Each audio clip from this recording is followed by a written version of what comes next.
नमस्कार, मैं अनुज सोम, बहुत बहुत स्वागत है आपका एक नई वीडियो में। देखिए, बात इल्तुतमिश की चल रही थी और सल्तनत काल हम पढ़ रहे थे। तो 1236 में क्या होता है, इल्तुतमिश की मृत्यु हो जाती है।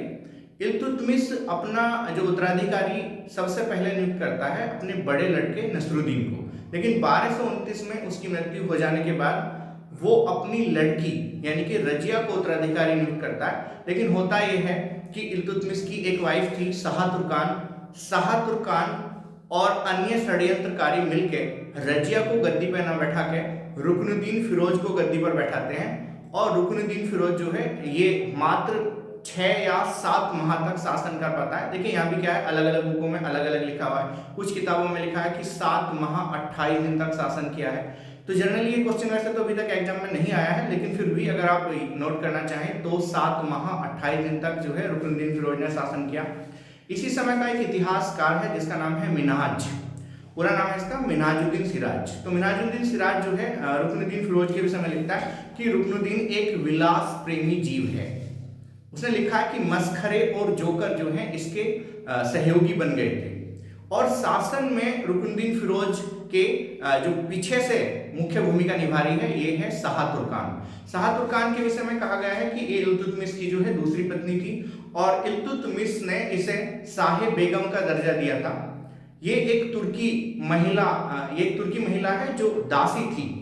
और बाद में जो है ये क्या करती है, देखिए यहां से एक इंपॉर्टेंट क्वेश्चन ये है कि दिल्ली की गद्दी पे सबसे पहले किस महिला ने नियंत्रण स्थापित किया। ध्यान रखना, शासक की बात नहीं कर रहा मैं, यहाँ पे मैं बात कर रहा हूं कि दिल्ली की गद्दी पे फिरोज को बैठा के उसकी लगाम इसने अपने हाथ में रखी। यानी कि दिल्ली की गद्दी पे सबसे पहले किस महिला ने शासक को नियंत्रण किया। अगर ये क्वेश्चन एग्जाम आता है तो ये इसका नाम है शाह तुर्कान। हालांकि क्या होता है कि रुकनुद्दीन फिरोज लंबे समय तक शासन नहीं कर पाता। होता यह है कि जैसे मैंने अभी आपको बताया है कि मिन्हाज जिसे विलास प्रेमी जीव कहता है, तो इसके समय जो है इसके सूबेदार इसके खिलाफ विद्रोह करते हैं। और जैसे ही ये विद्रोह को दबाने के लिए दिल्ली से निकलता है तो रजिया क्या करती है, रजिया जो है ये क्या करती है, शुक्रवार की नमाज के दिन लाल वस्त्र धारण करके दिल्ली के लोगों से कहती है कि मेरे पिताजी ने जो है मुझे शासक बनाया था और आप जो है मुझे अगर अगर आप मुझे शासक बनाएंगे तो मैं जो शाह तुर्कान ने जो षड्यंत्र रच रखे हैं साम्राज्य में इन सबको खत्म कर दूंगी।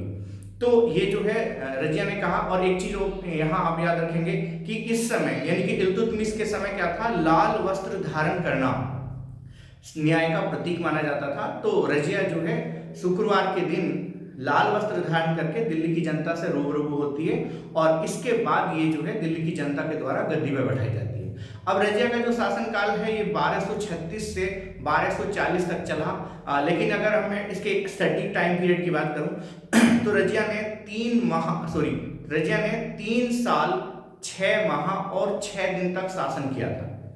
लेकिन जब रजिया गद्दी पर बैठी तो कुछ लोगों को जो है ये पसंद नहीं आई। और यहाँ से बेसिक से क्वेश्चन जनरली सभी जानते भी हैं, लेकिन जो पहली बार तैयार कर रहे हैं उनके लिए मैं आपको बता दूं, रजिया दिल्ली की पहली और अंतिम महिला शासक है।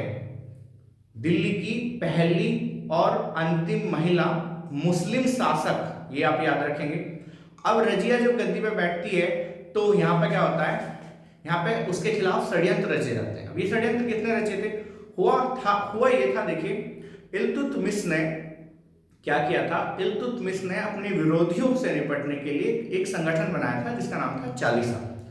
ये चालीसा जो संगठन है ये इल्तुतमिश के समय काफी शक्तिशाली हो गया था और इल्तुतमिश की मृत्यु के बाद इन्हीं लोगों के द्वारा इल्तुतमिश के उत्तराधिकारियों को गद्दी पर बैठाया गया और उन्हें हटाया गया। तो रजिया को जब गद्दी प्राप्त हुई तो ये जो चालीसा सरदार हैं ये नहीं चाहते थे कि कोई महिला उनके ऊपर शासन करे, तो इन्होंने रजिया के खिलाफ जो है षड्यंत्र रचना शुरू किया। इसके पीछे एक कारण ये भी था कि रजिया जब गद्दी पर बैठती है तो रजिया गद्दी पर बैठने के बाद जलालुद्दीन याकूत, एक व्यक्ति का नाम है जलालुद्दीन याकूत जो है अबिसिनियाई एक दास है जिसे हबसी कहा गया है। रजिया इसे अश्वशाला का प्रधान बनाती है और इसी की वजह से जो तुर्क दास हैं यानी कि जो चालीसा संगठन के सदस्य हैं ये रजिया से नाराज हो जाते हैं और ये रजिया के खिलाफ षड्यंत्र करना शुरू करते हैं। तो देखिए क्या कैसे कैसे पॉइंट एग्जाम में पूछे गए हैं, चलिए इसके विषय में डिस्कस करते हैं। देखिए पहला जो पॉइंट है ये ये है रुकनुद्दीन फिरोज। रुकनुद्दीन फिरोज मैंने अभी आपको बताया कि 1236 में गद्दी में बैठता है और ये इल्तुतमिश और शाह तुर्कान का पुत्र था। तो शाह तुर्कान एक तुर्की महिला है, ये दासी थी और इसने ही जो है अपने पुत्र के शासन का नेतृत्व किया था। हालांकि ज्यादा लंबे समय तक शासन नहीं कर पाया, केवल कुछ समय तक शासन करने के बाद जो है इसे गद्दी से हटा दिया गया और संभवतः रजिया के द्वारा इसका कत्ल कर दिया गया था। इसके बाद रजिया गद्दी पे बैठती है। तो रजिया 1236 से 1240 तक गद्दी पे बैठी। इसमें मैंने जैसा आपको बताया है अभी आपको 3 वर्ष 6 माह और 6 दिन तक रजिया ने शासन किया। तो जब रजिया गद्दी पे बैठती है तो इसने जलालत उद्दीन रजिया की उपाधि धारण की। हालांकि कुछ ग्रंथों में इसका नाम जलालुद्दीन या जलालदीन के नाम भी जो है कुछ ग्रंथों में इसका लिखा हुआ है। रजिया के अगर मैं जन्म की बात करूं तो रजिया का जन्म 1205 में बदायूं में हुआ था। अभी मैंने आपको बताया है कि रजिया जब गद्दी में बैठती है तो अबीसीनियाई हबशी जलालुद्दीन याकूत को जो है ये अमीर-ए-आखुर बनाती है। अमीर-ए-आखुर होता है असूसाला का प्रधान, ये एक प्रमुख पद था और इसी की वजह से कुछ लोगों के द्वारा जो है रजिया के खिलाफ षड्यंत्र भी रचा गया। यहाँ पे एक राइटर है इसामी।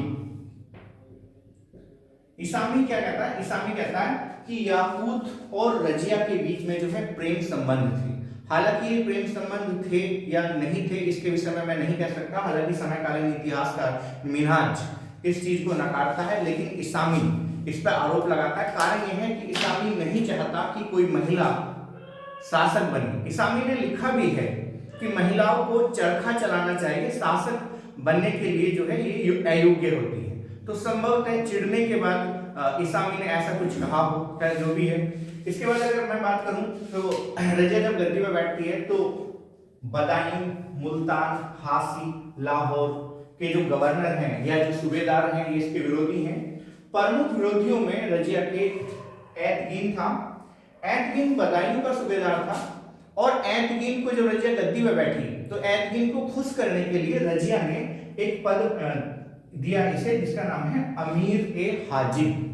अमीर-ए-हाजिब जो है एक तरीके से जैसे पीएम होते हैं और पीएम का क्या होता है एक सेक्रेटरी होता है, तो ये एक सेक्रेटरी की तरह पद होता है अमीर-ए-हाजिब, जो दरबार में शिष्टाचार वगैरह जो मतलब होता ही है कि दरबारी शिष्टाचार को बनाए रखने में अमीर-ए-हाजिब का मुख्य योगदान होता है और ये शासक के काफी पास होता है। ये पद जो है ये शासक के पास होता है। तो रजिया ने ऐतगीन को जो है अमीर-ए-हाजिब का पद दिया था, जबकि रजिया के प्रमुख विरोधियों में ऐतगीन पहले नंबर पर था।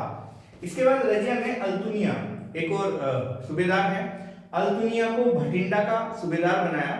तो ये पॉइंट इंपॉर्टेंट है, आप नोट कर सकते हैं। इसके अलावा जो अन्य विरोधी हैं इनमें जलालुद्दीन जानी, कबीर खां अयाज, मलिक इजुद्दीन सलारी और मलिक सैफुद्दीन कुची मुख्य हैं। अब देखिए क्या होता है, जैसे ही रजिया शासन करना शुरू करती है तो 40 दल के जो सरदार हैं ये तुर्क लोग हैं और गैर तुर्कों को इस समय कहा जाता था ताजिक। तो गैर तुर्कों को नीचे माना जाता था और तुर्की लोग जो हैं अपने आप को कुलीन मानते थे। तो रजिया के खिलाफ ये विद्रोह करते हैं और सबसे पहले जो विद्रोह किया है ये कबीर खां अयाज के द्वारा किया गया था। कबीर खां अयाज लाहौर का सूबेदार था। अब हुआ ये कि चूंकि रजिया को दिल्ली की गद्दी पे दिल्ली के लोगों के द्वारा बैठाया गया तो दिल्ली में रजिया के खिलाफ विद्रोह करना एक तरीके से उस समय नामुमकिन था। तो इन्होंने एक चाल चली कि हम क्या करेंगे, अलग अलग स्थान पे जो है रजिया के खिलाफ विद्रोह करेंगे और इस विद्रोह को दबाने के लिए रजिया को दिल्ली से बाहर जाना पड़ेगा। तो इसी क्रम में पहला जो विद्रोह करता है वो करता है कबीर खां अयाज और इसके बाद अन्य विरोधी जो है रजिया के खिलाफ विद्रोह करते हैं और विद्रोह करने के बाद जो है रजिया को गद्दी से हटा दिया जाता है। लेकिन इसके बाद की जो कहानी है ये मैं भी आपको बताऊंगा। इससे पहले रजिया के समय की जो प्रमुख घटनाएं हैं वे भी जान लेते हैं। अब देखिए होता क्या कि रजिया के शासन काल में 1238 में ख्वारिज्म के शाह हसन कालबूर ने मंगोलों के विरुद्ध रजिया से जो है सहायता मांगी थी। ये जो खारिज्म है ये खारिज्म है आपका ईरान के पास। तो खारिज्म का एक शासक है जिसका नाम है हसन कालबून। हसन कालबून जो है इस पे मंगोल आक्रमण करते हैं और मंगोलों के आक्रमण के विरुद्ध ये रजिया से सहायता मांगता है। तो रजिया जो है इसकी सहायता नहीं करती, इसे सहायता देने से रजिया मना करती है।